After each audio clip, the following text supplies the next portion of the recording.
पान्तु no नित्यं ज्ञानदर्शननायिका चारित्रार्णौ गम्भीरा मोक्षमार्गोपदेशिका इच्छामि भन्ते आयिरिवते कावुष्वगुकोदशालोचीं सम्यणान् सम्यदर्शन सम्यचैच्युताणं पञ्चव्याचरणमैरणमयरादिशृणवदिशाणं वच्छयाणं तिर्यणुगुणपालयाणं शविशापूडं शयणे च कालम् अंचेमि पूजेमि वन्नामि डुंशामि दुःखखो कमको वोइलाओ शुगैकमणं श्रमाहि मरणं चिन्गुणसम्पत्ति हो मच्छम् एष सुरासुरमणिसिन् दवन्दिदं धोदिघायिकममलं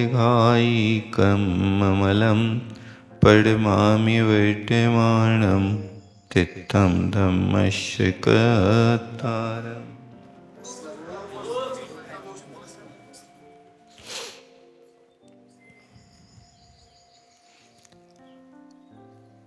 अशोक योग से परिणत आत्मा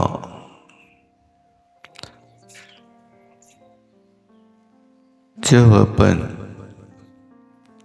उपयोग के माध्यम से गुड़ी स्थानों में विभाजन करते हैं तो 14 गुड़ी स्थान हैं। कौन से गुड़ी स्थान में कौन सा उपयोग होता? गुड़ी स्थान क्या वस्तु है? गुड़ी स्थान का अर्थ होता है कि जहां पर मोह और योग के निमित्त से होने वाले आत्मा के परिणाम को गुड़ी स्थान कहते हैं। गुड़ी स्थान कोई बाहर की सीढ़ियां नहीं है। व्यक्ति का मोह जितनी जितनी मात्रा में कम होता जाता उतनी मात्रा में गुणों का विकास होता जाता। कौन से गुण स्थान बढ़ते हैं? मोहिनी कर्म के परिवार में से आपके पास कितना बड़ा परिवार है? मोहिनी कर्म के परिवार में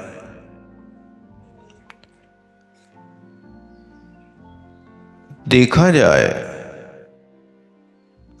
तो मिथ्या तो सबसे बड़ा मोहिनी कर्म का मुखिया है।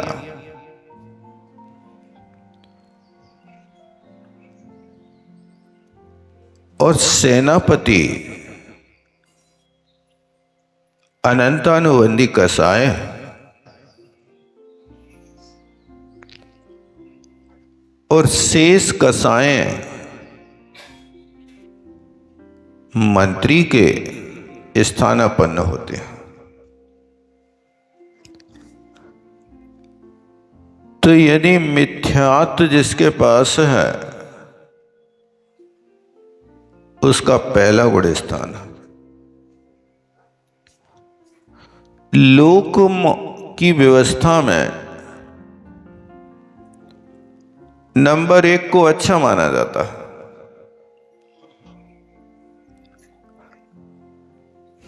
लेकिन परमार्थ में यदि पहले नंबर का गुण स्थान है तो पहले नंबर के गुण स्थान वाला जीव दीर्घ संसारी है।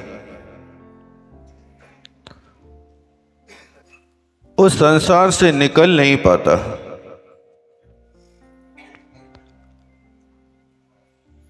यहां पर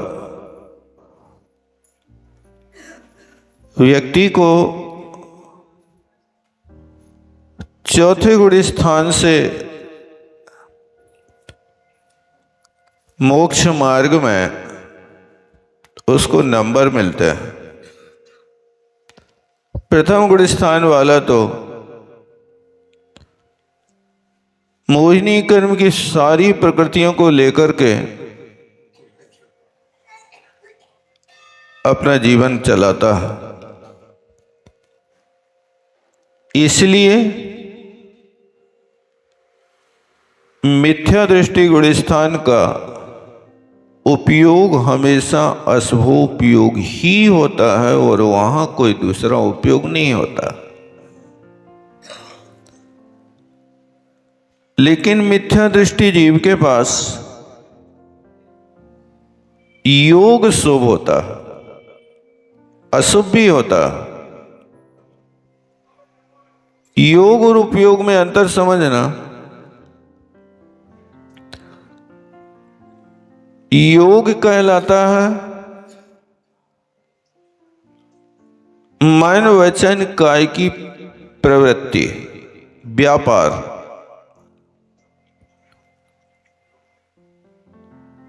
उस मन वचन काय की प्रवृत्ति को दो भागों में बांट देते हैं। जहां पर शरीर की प्रवृत्ति अहिंसा धर्म की रक्षा पालन के लिए, अचौर्य व्रत की रक्षा के लिए, ब्रह्मचर्य की रक्षा में लगा रहता है,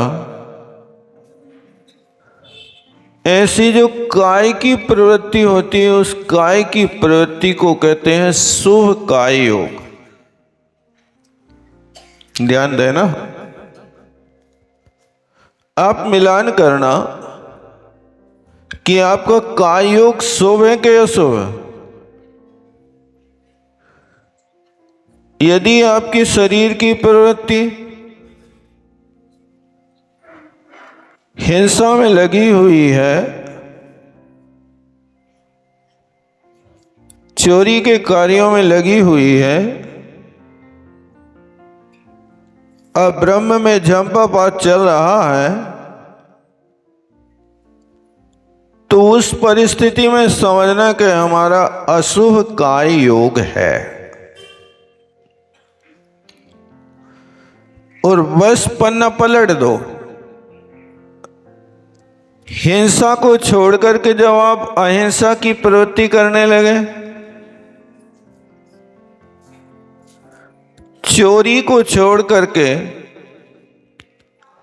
अचौर्य में प्रवृत्ति करने लगे, अब ब्रह्म को छोड़ करके ब्रह्म में रमने लगे, ऐसी प्रवृत्ति शुभ काय योग की होती है। यदि ये शुभ काय योग होगा तो पुण्य कर्म का आश्रय होगा, और यदि अशुभ काय योग होगा तो पाप कर्म का आश्रय होगा। ये प्रवृत्ति कहां तक होती है? अभी तो आप पहले योग की प्रवृत्ति को समझ लो कि इसका नाम शुभ है और इसका नाम अशुभ है। उमा स्वामी महाराज ने सूत्र दिया, शुभा पुण्यस्य शुभा पापस्य। शुभ योग से पुण्य कर्म का आश्रय होता और अशुभ योग से पाप कर्म का आश्रय होता। अब शुभ वचनी योग है या अशुभ वचनी योग है, जहां पर वचनों से अलीक यानी अशुद्ध वचन का प्रयोग हो रहा है, वो अशुभ वचन योग है। और जब आप सत्य वचन का प्रयोग कर रहे हैं तो ये शुभ वचन योग है। जिस समय आप परुष शब्दों का प्रयोग कर रहे हैं, परुष समझते हैं, कठोर वचनों का प्रयोग हो रहा है, ऐसे शब्द मुख से निकल रहे हैं उद्वेग के काल में, अरे मूर्ख, तू तो जिंदगी भर नादान बना रहा। ऐसे शब्द कठोर है। ये अशुभ वचन योग की कोटि में आते हैं। ऐसे वचन बोल रहे हैं आप दूसरों को, लेकिन उस अशुभ वचन योग से पाप का आश्रय आप स्वयं कर रहे हैं। ये जैन सिद्धांत की प्रक्रिया ऐसी है कि तलवार चलाता दूसरे के गले पर है, लेकिन गर्दन स्वयं की कटती है। ऐसे वचन यदि अपन बोलते हैं तो ये अशुभ वचन योग की प्रवृत्ति है। झूठ होवे, कठोर होवे और पैशून न होवे, यानी चुगलखोरी के शब्द की भाषा जहां होती है वो हमेशा अशुभ वचन योग की कोटि में आता है। अपनी भाषा में जिसको शिकायत कहते हैं, कोशिश करें वचन योग को शुभ की प्रवृत्ति में डालने के लिए। असत्य वचन को सत्य में प्रयोग करें। कठोर शब्दों की प्रवृत्ति में मृदु और मीठे शब्दों का प्रयोग करें। शब्दों में भी क्या कठोरता और मृदुता रहती है?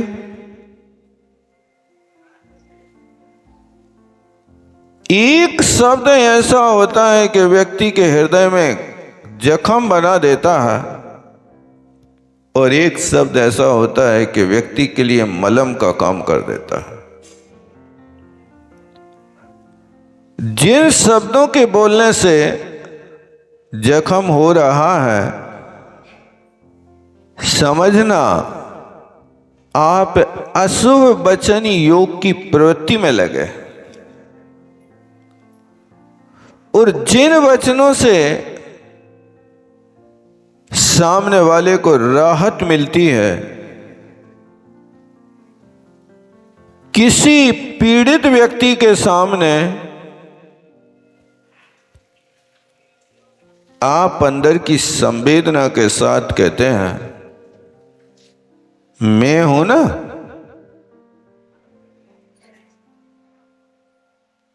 इतना कहते ही सामने वाले के जख्म में मलहम लग गई। कोई तो है हमारा साथ देने वाला। तुम शरीर से भले ही साथ नहीं देना, लेकिन वचनों से संबल देते रहना। इससे आपका शुभ वचन ही योग होगा, और सामने वाले की प्रवृत्ति भी शुभ में रहेगी। इसलिए ये अशुभ वचन योग और अशुभ काय योग और शुभ मनोयोग और अशुभ मनोयोग, इसको भी समझना। जहां मन में वध, ईर्ष्या, असूया ये भाव तरंगने लेते हैं, इतना उद्वेग आता है विपरीत परिस्थिति में कि मन से संकल्प कर लेता है इसी वक्त मौत के घाट उतार दो। बेटा पता है कि तुम नहीं उतार पाओगे, लेकिन मन से सोचने में थोड़ी तुम्हें पुलिस पकड़ रही है। पुलिस तो तब गिरफ्तार करेगी जब आप काय से किसी को प्राणांत कर दोगे, लेकिन मन से ऐसा आप कितनी बार सोच लेते हैं कि जो व्यक्ति आपकी इच्छा के प्रतिकूल होता है उसके विषय में क्या क्या विचार आ जाते हैं। आप नहीं समझ रहे कि इस समय हमारी यह शुभ मनोयोग की प्रवृत्ति हमें ही बंधन में डाल रही है। इसलिए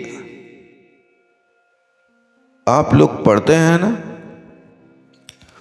प्रतिकूल संयोगों में क्रोधित होकर संसार बढ़ाया है। संसार कैसे बढ़ा? जब प्रतिकूल संयोग आपके साथ मिल जाते हैं। प्रतिकूल का अर्थ जो आपकी इच्छा के विरुद्ध है। ऐसे प्रतिकूल संयोग होते हैं तो आपकी अंदर की आग भड़क जाती है, और वो अंदर की आग भड़कती है तो भयंकर कर्म बंध चालू हो जाता है। वो प्रतिकूल संयोगों में ही संभलने के लिए आचार्य संकेत करते हैं, भैया जैसे कांटों के बीच में पुष्प खिला रहता है, ऐसी कोशिश करो कि प्रतिकूल संयोगों में आप भी प्रसन्न बने रहो। लेकिन बहुत कठिन मामला है। प्रतिकूल संयोग पड़ोस के तो कम होते हैं, कभी कभी होते हैं, लेकिन परिवार के तो 24 घंटे दीमक की तरह मकड़ जाल फैलाते रहते हैं।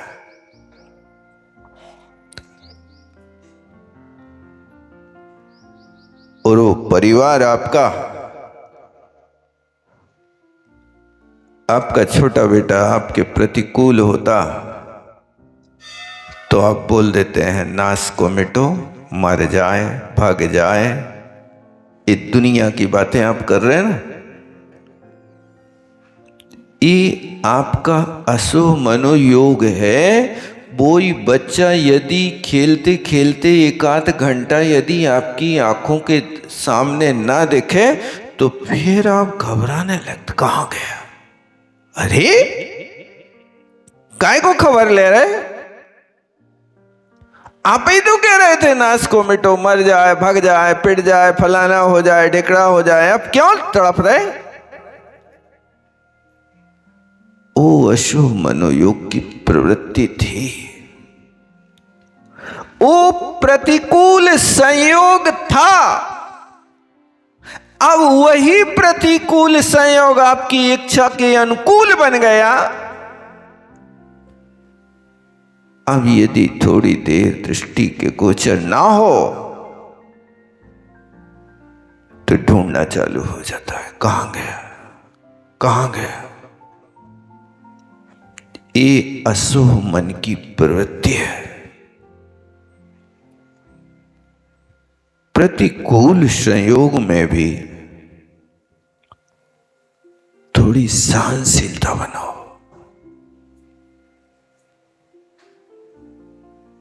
और विचार करो अपने ही तो हैं। आप कोई काम करते हैं, आपके हाथ की चूड़ियां बार बार खनकने लगती हैं, तो क्या तोड़ के फेंक देते हो? प्रतिकूल संयोग हुआ है तो क्या हाथों की चूड़ियों को तोड़ देते? नहीं, उन प्रतिकूल संयोगों काल में उन हाथों की चूड़ियों को हम इतना कड़ा कर देते, इतना कड़ा कर देते, ऊपर चढ़ा देते हैं कि जिसके कारण उनको आवाज करने का अवसर ही ना मिले।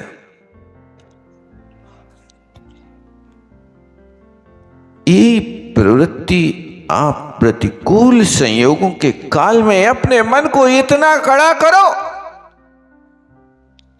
कि यदि हम इनके प्रतिकूल हो रहे हैं, आज तुम इनके लिए सिर्फ मन से कह रहे हो कि मर जाए,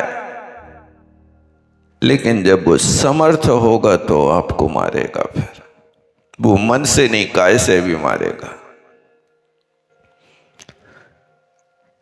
ये प्रतिकूल संयोग जब क्षणिक होते हैं तो अपन बहुत बौखला जाते हैं। और जिस बच्चे को डांट रहे हो, वो ही बच्चा आकर के यदि तुम्हारे चरण छू ले वह और कहे मम्मी आप काहे को नाराज हो रही हो, मैं तो बालक हूं ना तुम्हारा, उद्दंड बालक हूं, क्षमा करो। तब क्या कोई मां है कि उस बालक को अपनी छाती से ना लगा करके उसको वात्सल्य ना दे? वैसे थोड़ी सी देर के लिए आने वाली विपरीत प्रवृत्ति है, उस प्रवृत्ति को आप अच्छी तरह से समझ लो और ध्यान रखना कि प्रतिकूल संयोग होने पर उन दो में से एक ठंडा बना रहे तो काम नहीं बिगड़ेगा। क्योंकि गर्म लोहे को गर्म लोहा काटता कि ठंडा लोहा काटता? गर्म लोहे को ठंडा लोहा काटता है। उस प्रतिकूल संयोग में यदि आप ठंडे हैं तो आपका वो कर्म कट जाएगा, वो प्रतिकूल संयोग हट जाएगा। बस थोड़ी सी आवश्यकता है समझने की। तो ये पहले गुण स्थान में अशुभोपयोग होता है। अब हम कैसे परिचय करें कि हम पहले गुण स्थान वर्ती हैं कि चौथे गुण स्थान वर्ती हैं? आप सम्यक दृष्टि हो कि मिथ्या दृष्टि हो? बताओ क्या हो? आप ही बताओ महाराज, हम कैसे लग रहे हैं? सम्यक दृष्टि से लग रहा है कि मिथ्या दृष्टि से लग रहा है? इस चेहरे को देख करके सम्यक दृष्टि और मिथ्या दृष्टि का परिचय नहीं किया जा सकता। एक तो आपके अंदर की अनुभूति है, आप सम्यक दृष्टि हैं, देव शास्त्र गुरु के आप कट्टर श्रद्धानी हैं, आप शरीर और आत्मा में भिन्नता समझने लगे हैं, आपको परोक्ष रूप में यह श्रद्धान हो गया कि हमारा आत्मा तो जानने देखने वाला है, इस शरीर तो आत्मा से भिन्न है। आप सम्यक दृष्टि बन गए। लेकिन जब परीक्षा की घड़ी आए, 105 डिग्री का बुखार चढ़ा होवे, उस समय आपको भगवान याद आ रहे हैं कि डॉक्टर याद आ रहा है? अब तुम्हारी बात पकड़ में आ जाएगी। देखो कि तुम सम्यक दृष्टि हो कि मिथ्या दृष्टि हो। जहां भयंकर दाह बढ़ रही हो और टेम्परेचर आकाश को छू रहा हो, अंदर में भयंकर पीड़ा हो, उस पीड़ा के काल में अब आप किसको याद करेंगे? यदि डॉक्टर को याद कर रहे हैं और भगवान को भूल रहे हैं तो समझ लेना कि अभी हमारे 1 नंबर का गुण स्थान है। 1 नंबर का मतलब मिथ्यात्व गुण स्थान है। क्यों? क्योंकि देह जीव को एक गिने बहिरातम तत्व मुदा है। जब तक वो शरीर और आत्मा को एक मानता रहता है तब तक वो मिथ्या दृष्टि है। ये छैडालाकार ने परिभाषा लिखी और छैडाला तो आप लोगों ने कंठस्थ करी है, सबको याद है ना? ये तो तीसरी डाल में ही है ना। देह और जीव को एक गिने, इनमें भिन्नता नहीं है। अरे महाराज तुम देह और शरीर की बात कर रहे हैं, हम तो शरीर छोड़ो स्त्री पुत्र मित्र धन आदि को भी एक ही मान रहे, इनमें भिन्नता माने ही नहीं रहे। यही होता है। कई लोग मोह के वशीभूत होकर के कहते हैं महाराज मैं भले ही मर जाता लेकिन मेरा बेटा नहीं मरता।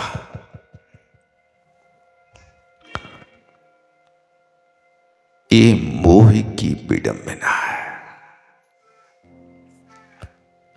जहां तीव्र आसक्ति होती है वहां व्यक्ति अपने को खोकर के दूसरों के विषय में चाहता है। ये सब मिथ्यात्व के लक्षण है। इसलिए कोशिश करना कि मिथ्या से थोड़ा ऊपर उठने की, मिथ्यात्व को त्यागने की।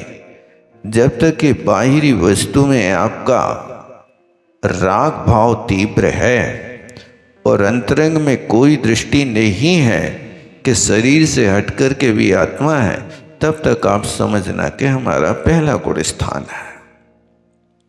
और उस पहले गुण स्थान के साथ अनंतानुबंधी संबंधी इतना राग होता है, इतना राग होता है कि उस राग को छोड़ना बहुत मुश्किल है।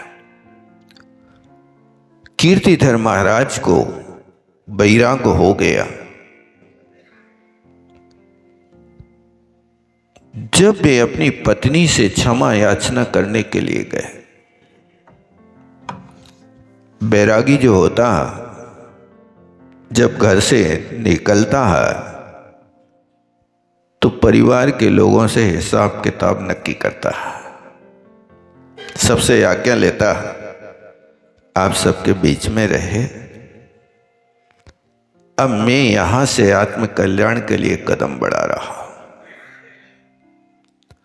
सबको संतुष्ट कर देता है, सबको यथा योग्य हिस्सा दे देता है। ये आज की परंपरा नहीं, आदिनाथ भगवान ने भी यही किया था कि नहीं किया था? उनके भी 2 बेटा थे तो दोनों बेटा के लाने बराबर बराबर राज्य दे दिया। कल्लड़ों ने वे जानते थे कि हम जे हैं और तुम लड़ो। सो उनने उस चौथे काल में, चौथा काल तो नहीं लगा था आदिनाथ भगवान के समय, तीसरे काल था। उस तीसरे काल के अंत समय में एक को अयोध्या और एक को पोतनपुर, अपना अपना जो मिला है उसमें संतोष रखो। बस आदिनाथ भगवान की इस बात को तो आज तक लोग अपनाते आ रहे हैं कि भगवान ने सबको बराबर हिस्सा बांट किया था। सो आज भी लोग यही सोचते हैं कि दोनों लड़के चारों लड़कों को जो है सो बराबर बराबर दे दो और अपन छुट्टी पालो। ठीक है, कर्तव्य करने के बाद आदिनाथ भगवान ने जब दीक्षा लेने के लिए तैयार हुए थे तब बेटों को राज दिया था। अब आप यदि दीक्षा लेने तैयार हो रहे हो तो बंटवारा कर दो, और जब दीक्षा ले ही नहीं रहे हो तो घर में जलते भिन्न कमल की तरह रहो। तो क्या करें फिर? तुम्हें करने कछु नहीं है भाई साहब, होना सब अपने आप। तुम्हें तो अपने परिणाम निर्मल बनाना है। कुछ मत करो, संकलेश मत करो। तो मैं ये कह रहा था कि उस समय की व्यवस्था थी, तो जब बैरागी हुए तो सबके पास जाकर के क्षमा याचना करके सबको संतुष्ट करके वो फिर जाकर के दीक्षा लेता है। यदि उनको ना किया जाए और उनको परिवार के लोगों को असंतुष्ट करके चले जाएं तो वे उपसर्ग कर सकते हैं। दीक्षा लेने के बाद, मुनि बनने के बाद वे उपसर्ग कर सकते हैं। यहाँ भी आगम में कहा है कि कीर्तिधर महाराज जब दीक्षा लेने के लिए तैयार हुए तो बहुत सारे लोगों ने रोका कि अभी नहीं रोको, कम से कम एक लड़का तो हो जाए कि जो राज का उत्तराधिकारी हो जाए। सो कीर्तिधर महाराज ने कहा कि ठीक है, जब तक लड़का के जन्म की हम खबर नहीं सुनेंगे तब तक के लिए हम राज्य में और रुक रहे हैं। और जब लड़का पैदा हुआ तो उनकी श्रीमती सहदेवी ने ये बात बिल्कुल बाजे नहीं बजवाए, ने जन्मदिन मनवाओ और चुपचाप प्रसूति गृह में अपने बच्चे सुकुशल को जन्म दे दिया। क्यों? क्योंकि अभी इनको पता चल है कीर्तिधर महाराज को, और ये दीक्षा लेवे चले जाए, इसलिए वे दीक्षा न लेवे तो लड़के की कोई भी जन्म की सूचना नहीं देना।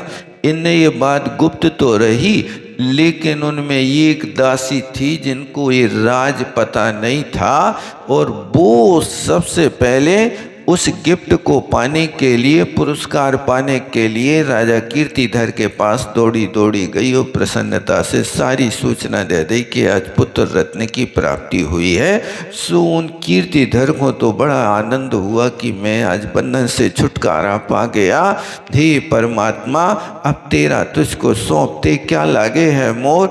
सुबह वहाँ गए और प्रसूति गृह में लड़का को राज तिलक किया और दीक्षा लेवे चले गए। रानी को बड़ा खेद हुआ। महिलाएं मोक्ष मार्ग में बढ़ने में बहुत बाधा करती हैं। इनके राग जो होते हैं, अभी सुना मैंने कुछ दिन पहले कि एक भाई क्षुल्लक दीक्षा लेने जा रहा था, केसलोंच हो गया। पत्नी ने महाराज के पास, श्री के पास जाकर के कहा, महाराज पहले सबको ठिकाने लगा दें दो, फिर दैयो अभी एक ही लड़का को हल्दी नहीं लगी, कम से कम 3 लड़का है तो ब्याह तो जाए, ठिकाने तो हो जाए। और ऐसी ऐसी बातें करी और आंसू बहाने लगी। सो महाराज ने कहा ठीक है ले जाओ। सो केस लॉन्च करे आदमी को घर पे ले आए वापस। ऐसी भी स्थिति होती है। इसलिए दीक्षा की याचना करने के पहले परिवार वालों को अपने अनुकूल बना लो, उनको मना थपा लो, नहीं तो वे बहुत बड़ी बाधा कर देंगी, रंग में भंग डाल देंगे। क्योंकि मोहिनी की दशा बड़ी निराली है।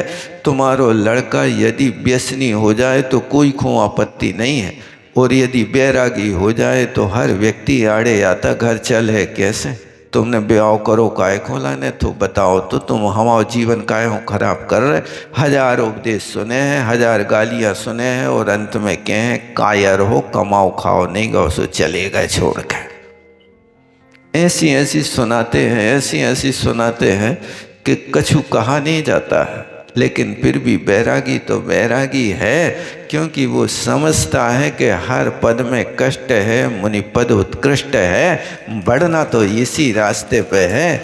और ये यहाँ पर बाधा नहीं डाल रहे, रैगिंग कर रहा है, तुम्हारी परीक्षा ले रहा है कि तुम वास्तव में कितने मजबूत हो। ऐसा सोच करके जो निकल जाए सो निकल जाए, अन्यथा तो लौट को बुद्धू घर के आ गए। इनसे काम होता नहीं है कुछ। अभी कीर्तिधर महाराज को खूब रोका, रानी ने रोई धोई। और सबसे बड़ी समस्या है कि स्त्रियों का सबसे बड़ा अस्त्र आंसू है। ये आंसू बहा देवें तो बड़ी मुश्किल पड़ जाए, फिर आंसू की नदियों को पार करना, फिर तो बड़े बड़े पहलवान भी पीछे रह जाते हैं। कैसी कह रहे? सही है ना? क्योंकि मूल कारण ध्यान रखना कि आंसुओं में 2% पानी होता है और 98% भावनाएं जुड़ी होती हैं। क्या? आंसुओं में 2% तो पानी है और 98% पानी होता है। वो अंदर की भावनाओं से ऐसा उद्वेलित हो जाता है, ऐसा उद्वेलित हो जाता है कि जिसके कारण आंसू निकलते हैं। अन्यथा कई लोगों के तो ऐसे भी आंसू हैं कि घर में बाप मर जाए तो भी वे चदरा उड़ा दें और दुकान पे बैठ जाएं। अभी दुकान चलाओ, शाम को चलेंगे अपन संस्कार करवे जब दुकान बंद हो जाए। ऐसे भी लोगों के अंदर से आंसू नहीं आते हैं। ऐसे कई केस हमने सुने हैं कि उनके पिताजी 5 बजे रात को ख़त्म हो गए थे, सो उन्हें चुपचाप चदरा ढाक दो और कुछ नहीं कही, सब खाओ पियो, दिन भर अच्छो सीजन को काम थो, सो बढ़िया दुकान चलाई और शाम को 6 बजे दुकान बंद करके आंसू बहाने लगे, हल्ला बहाओ, और शाम को जब दुकान बंद हो गई सो उनको ठिकाने लगा था। ऐसा भी होता है। खैर, मोह की परिणतियाँ बहुत प्रकार की होती हैं। इस अशुभ योग में होने वाले गुण स्थान के साथ मोह के साथ क्या क्या दशा होती है उसको अपन फिर आगे देखेंगे। समय हो रहा। जावाणी के ज्ञान से सूझे लोकालोक, सो वाणी मस्तक धरो सदा रे। हे जनवाणी भारती तो जप मुद्रे ज्योति